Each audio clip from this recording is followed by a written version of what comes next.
A bold move this morning by defense attorneys for Dr. James Corasanti. They've asked the judge to declare a mistrial in his manslaughter case. News 4's Alina Shapiro joins us from outside the Erie County courtroom to explain. Alina.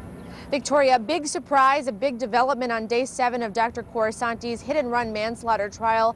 This morning, defense attorney Joel Daniels filed a motion for a mistrial because of 2 recent Buffalo News articles that talked about different unrelated hit-and-run felony DWI crashes in our area. Now, in the articles, defense Frank Sedita said, quote, how many more people, quote, have to die before people get the message not to drink and drive?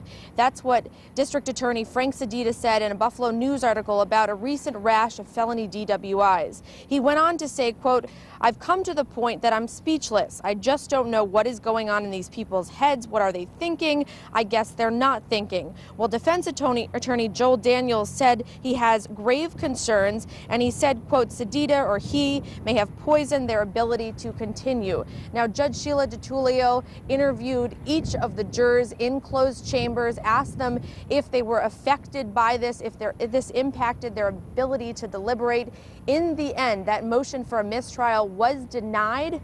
We actually ran into News 4 legal analyst Terry Connors in between all of this, when all of this was going on, and we asked him what this means. Just keep in mind that he is not a part of this trial, but he is representing the family of Alexandria Rice. Take a listen.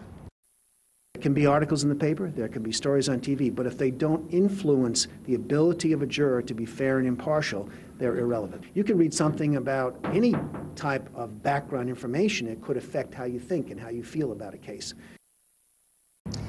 Back live here outside Erie County Court. So again, that motion for a mistrial was denied. After everything settled down, everything got back underway. The jury was brought back in. Another important development to note, an Amherst police officer was on the stand. They started talking more about Dr. Corasanti's $98,000 BMW. They were talking about how the headlights on it are technically advanced so you can see farther, and when you move the steering wheel, the headlights actually move with the steering wheel in whichever way you're turning. Remember, the defense says Dr. Corasanti didn't know he hit a girl. The prosecution, however, says Dr. Corasanti hit 18-year-old Alexandria Rice and never stopped. Luke Moretti is inside. He'll have the very latest tonight on News 4 at 5 and 6. For now, reporting live downtown, Alina Shapiro, News 4 Wake at noon.